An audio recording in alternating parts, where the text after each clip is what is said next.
우리나라 산업 발전에서 가장 큰 걸림돌이 노사관계다.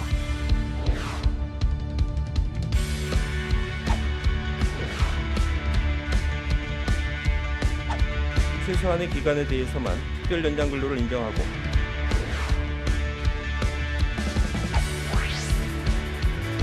정부가 일방적으로 회피한 불법적인 대책으로 희생과 고통은 고스란히 공존합니다. 반드시 승리해서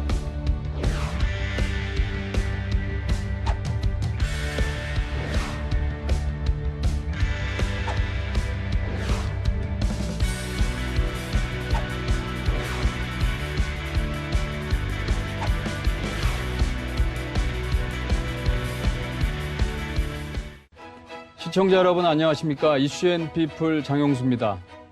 경자년 새해 첫 손님으로 오늘 이슈앤피플은 한국경영자총협회 김용근 부회장님을 모셨습니다.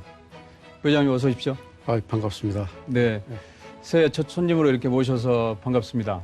이렇게 또 네. 처음에 초대해 주셔서 네. 또 감사합니다. 네, 영광입니다. 지난 한 해 동안에도 고생이 많으셨을 텐데 이제 새해를 열었습니다. 올해 기업을 위해서도 계속 노력을 하시겠지만 또 상생의 노사관계를 위해서도 노력을 많이 하시리라 기대가 됩니다. 먼저 우리 시청자들을 위해서 경총이 어떤 조직인지 간단히 좀 설명을 해주십시오. 네, 저희 경총은 경영자총협회라고 네.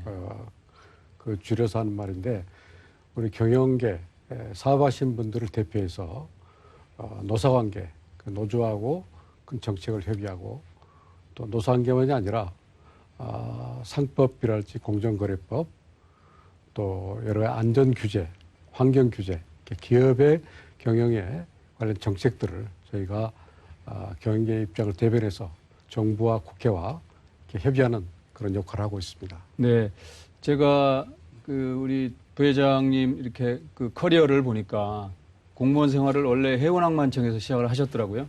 그리고는 곧바로 이제 산업자원부, 네. 옛날 통상자원부이기도 상공부, 하는데요. 네. 예, 상공부이기도 하고, 산업정책 과장, 국장, 본부장을 다 하시고, 네네.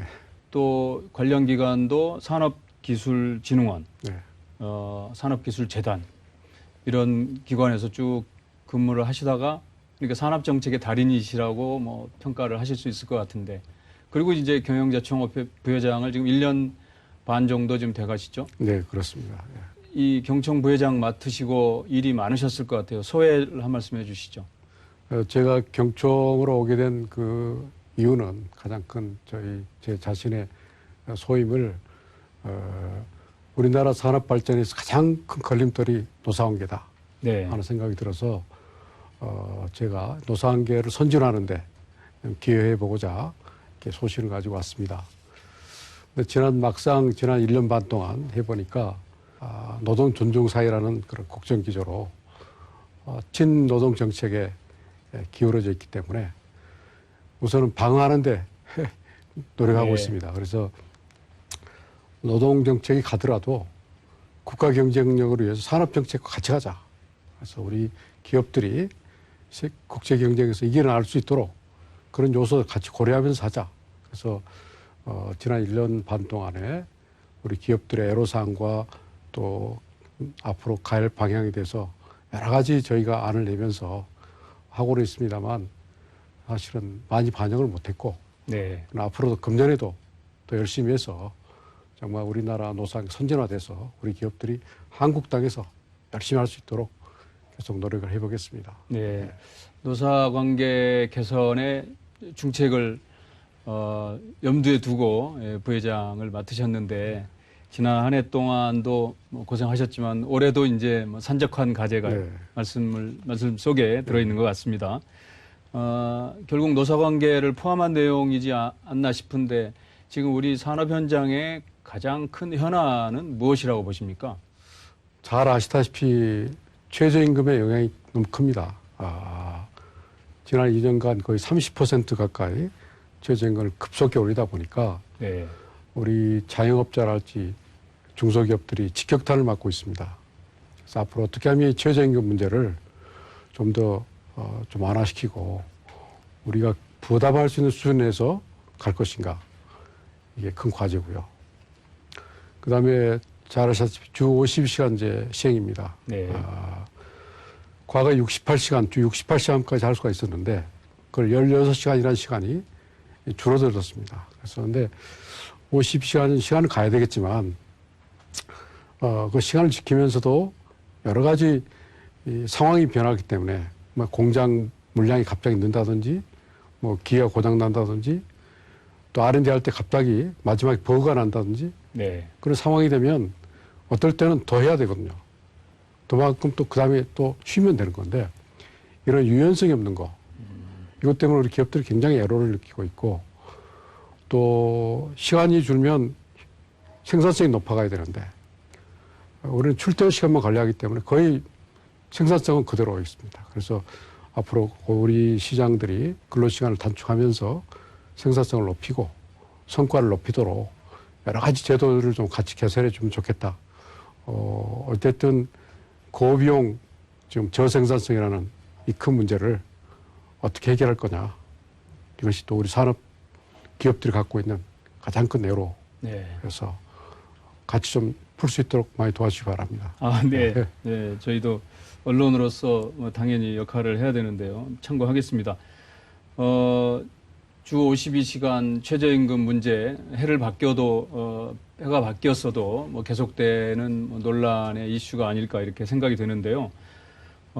우리 부회장님께서는 경총의 회원사인 기업들뿐 아니라 이 노사관계 해결을 위해서 노조 측도 이렇게 많이 만나시는 걸로 알고 있습니다. 근데 이 해묵은 과제, 국민들도 우려의 시각으로 보고 있고 해외에서도 당연히 그런 시각들이 많은데 이 노사 문제 대립이 계속되는 이유 무엇이라고 생각하십니까? 제가 와서 이렇게 평가를 해보니까 과거 30년 전에는 우리 산업이 저임금 또 저부가가치 또 노동 공급이 많았습니다. 그때는 아마 노동 착취란 말이 실제로 이렇게 통했던 네, 또 실제로 맞습니다. 작용했던 시절이 있었습니다. 그러나 아시다시피 지금은 기업들이 많이 변했고 또 국제 경쟁 속에서 우리 임금도 많이 높아졌고 해서 변해야 되는데 아직도 그런 투쟁적 문화를 노동운동 1세대들이 그대로 가지고 있는 문제 하나하고 또 제가 볼 때는 한계적인 문제인데 경영자보다도 노조 측의 계파 간의 갈등, 계파의 대립이 구조적으로 아주 형성되어 있습니다. 그래서 노조 안에서 예, 그래서 한국노총과 민주노총이 큰 양대 세력이 서로 경쟁적으로 이렇게 선명성 경쟁을 하고 있는 데다가 한국노총과 민주노총 내에도 파가 여러 파가 있습니다. 네. 그리고 3년마다 선거를 하다 보니까 계속 그 속에서 과격한 주장과 선명성 주장이 이기는 구조여서 앞으로 선진국처럼 노조 측도 하나가 되고 뭔가 산별 노조가 된다든지 그거 좀 장기적으로 하시고 그래서 이런 노사관계의 틀을 선진국처럼 서로 균형돼서 협상장에서 해결할 수 있는 그런 제도 개선이 또 필요하지 않을까 하는 생각을 하고 있습니다. 네. 기업 경영이 어려워도 노조가 이렇게 변하지 않는 이유. 물론 기업도 당연히 변해야 하지만 네, 물론입니다. 노조가 변하지 않는 이유를 뭐 방금 설명을 해주신 그 답으로 이렇게 이해를 해도 되겠습니까? 네, 네. 네. 뭐 저도 이렇게 기사로 종종 접하지만은 일부 기업들에서는 그렇게 임금 양보도 하고 소위 대타협도 하는데 전체적인 지금 분위기는 아니라고 이렇게 네. 보시는 거죠. 맞습니다. 예. 네. 그러면은 그 우리 부회장님이 생각하시는 해결책은 방금 뭐 또 설명하셨습니다만 좀 더 부연하신다면 어떤 게 있을까요? 그래서 저희가 그 일단 공감 형성을 위해서 경제사회 노동위원회 같은 사회적 대타협 기구 속에서 정말 허심탄회하게 얘기를 해보자. 그래서 경제사회 노동위원회를 통해서 여러 가지 지금 토론도 하고 서로 또 같이 어떤 협력 방안을 논의하고 있는데 아직 그 논의 정도가 아직은 좀 진전이 많이 안 됐다. 부진한 상태고요.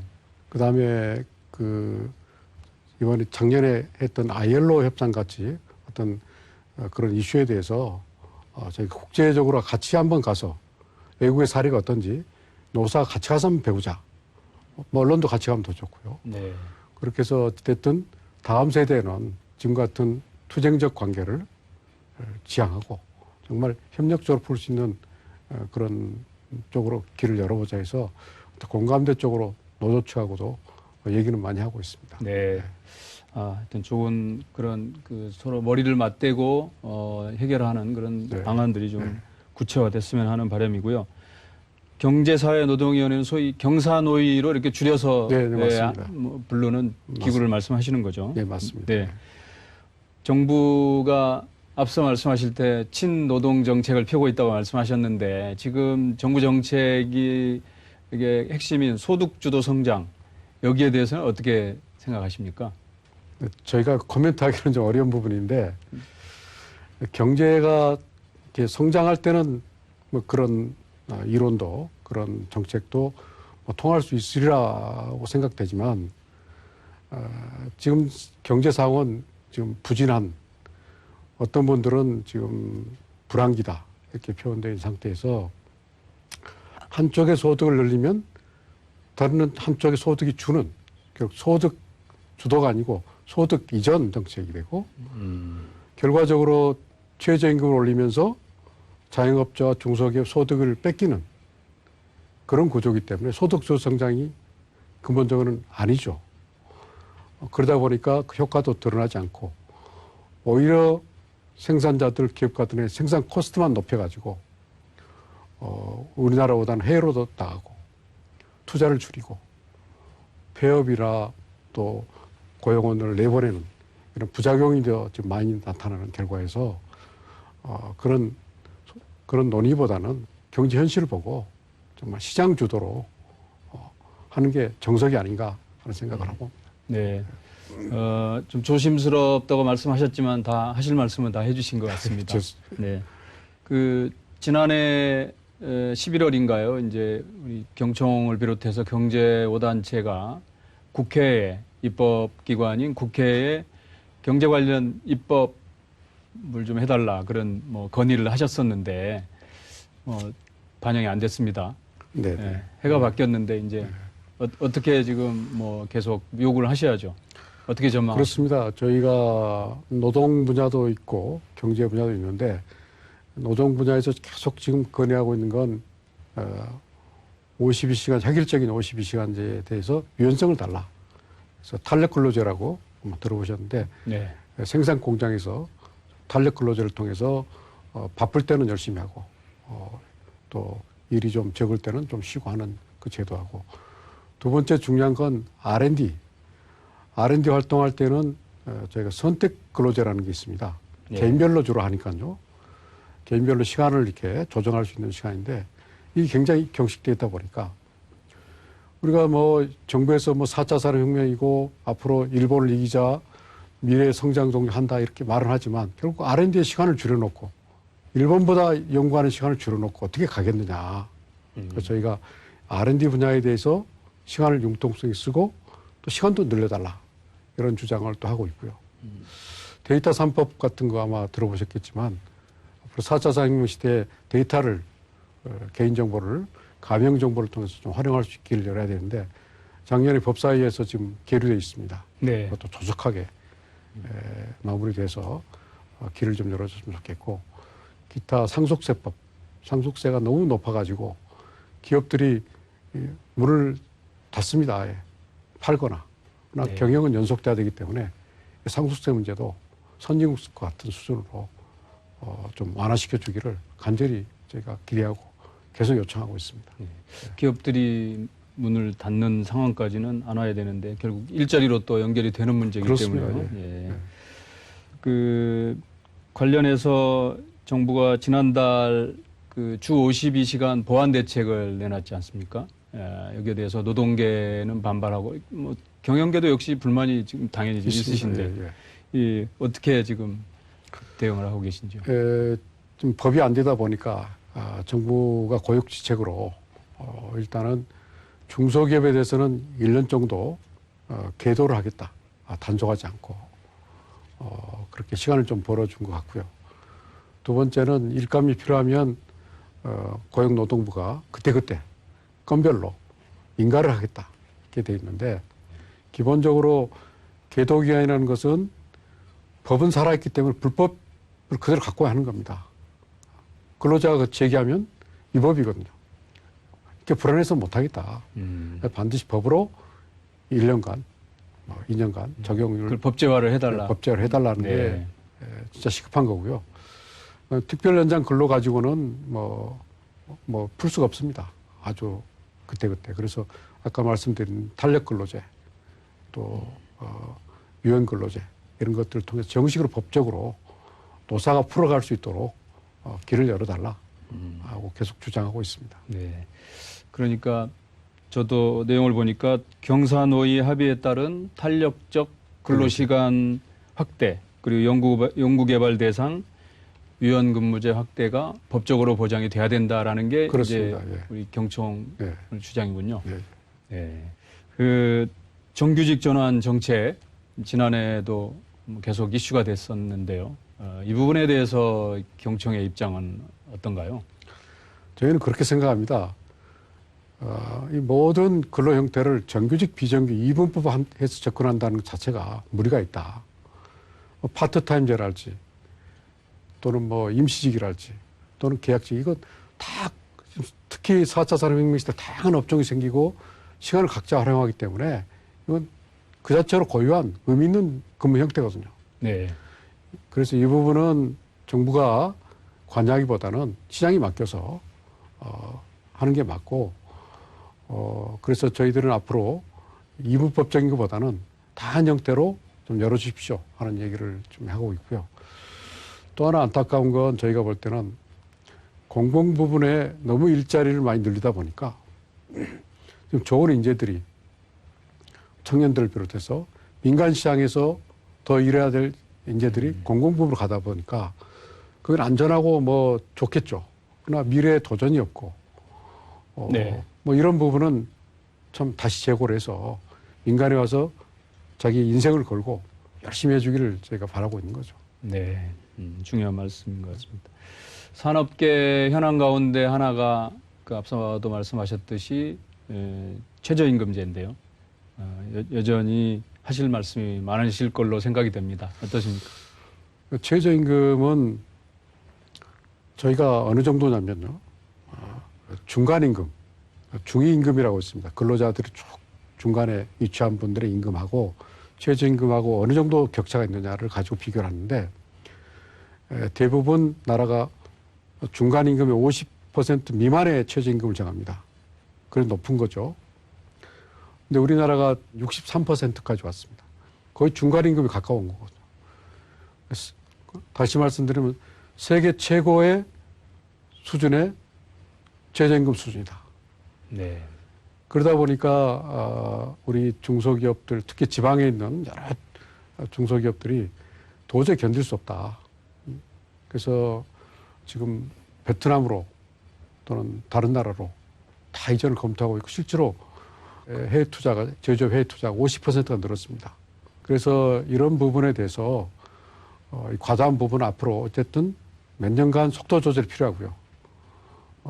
앞으로는 업종별로 지역별로 규모별로 다 달라야 되는데 네. 전국을 일률적으로 해놓으니까 이것 또한 문제입니다. 업종도 다르고 지방하고 서울하고 물가가 다르고 이 부분을 어떻게 할 건가 저희가 계속 제기를 하고 있는데 최저임금 제도의 전반적인 개편이 또 따라줘야 되는 문제가 있습니다. 보완이 필요하다 예, 말씀이죠. 예. 전반적인 개편이라는 표현이 더 강한 표현이네요. 예, 예. 산업계 현안 큰 두 가지를 집중적으로 말씀을 해주셨고요. 이제 우리 경제 상황, 당연히 이 글로벌 경제를 감안한 경제 상황을 의식을 할 수밖에 없는데요. 지난해 그 큰 갈등이었던 미중 무역 갈등 1단계 합의는 했지만 여전히 좀 완전 합의는 안 돼 있는 상태이기 때문에 계속 우리 경제에 걸림돌이 되지 않을까 싶은데 우리 부회장님은 우리 경제 올해 어떻게 전망하시고 기업들 어떻게 극복을 해야 된다고 보십니까? 작년 경제 성장률이 아직 공식 통계는 안 나왔지만은 2%를 아래. 지킬 거냐 아래인데 대부분 예. 아래로 예, 그렇게들 보시더라고요. 예. 그 의미가 굉장히 큽니다. 우리가 과거 60년 경제 성장사에서 IMF 때, 그다음에 오일 쇼크 때, 그다음에 금융위기 때 세 번을 제외하고는 2% 이하로 내려온 적이 없습니다. 비록 대외관계 안 좋지만은 그래서 이 부분은 굉장히 심각한 위기의식으로 우리 느껴야 되고요. 저희가 걱정한 것은 국내 경영 환경 자체도 또 나빠졌다는 거죠. 아까 말씀드린 최저임금이랄지 52시간이랄지 법인세 인상이랄지 여러 가지 환경이 우리 기업들이 하기 나쁜 제도가 같이 겹쳤다는 거죠. 네. 그러면 저희 금년에는 대외 환경은 좀 나아질 것 같은 기대를 합니다.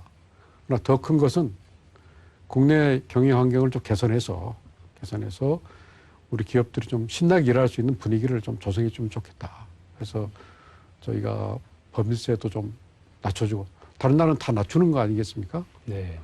그다음에 투자세액 공제 같은 걸 좀 더 열어주고 기업에 대한 세무조사랄지 기업에 대한 여러 가지 형벌적 요소들은 좀 감안해서 기업들이 좀 경영에 전념할 수 있도록 좀 분위기를 해주시면 네. 또 그렇게 하셔야만 금년에도 경제가 살아나고 뭐 그러리라 기대합니다.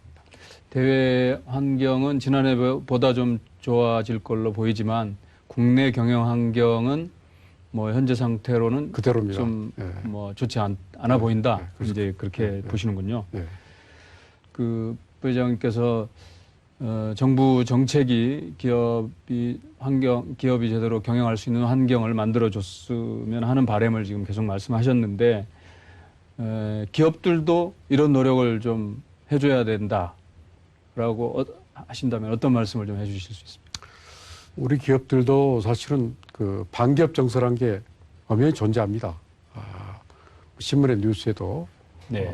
경영인들이 좀 누를 끼치는 게 있기 때문에 이제는 글로벌 경영에서 이렇게 거기에 맞도록 스스로가 사회적 기여도 높이고 또 회계제도랄지 이런 부분도 또 개선하고 그래서 기업인들이 국민의 신뢰를 받을 수 있도록 더 노력하면서 정말 미래에 우리 좋은 인재를 양성하고 사회적 책임을 다하는 쪽으로 그건 분명히 기업들도 노력을 해야 되고요. 그런 각오가 많이 된 걸로 저는 인식을 하고 있습니다. 네. 기업뿐 아니라 근로자, 정부, 이 경제 주체들이 당연히 합심해가지고 우리 경제 발전을 위해서 노력을 해야 되고 네네. 또 뭐 노사가 화합을 하고 그럼으로 해서 일자리가 더 양질의 일자리가 나오고 이런 선순환 구조로 갈 수가 있을 텐데요. 하여튼 가야 될 길이 좀 멀고 험한 것 같습니다. 오늘 말씀 감사합니다. 많이 도와주십시오. 감사합니다. 네. 시청자 여러분, 이슈앤피플 마치겠습니다. 다음 주에도 화제 경제 리더와 함께 찾아오겠습니다. 감사합니다.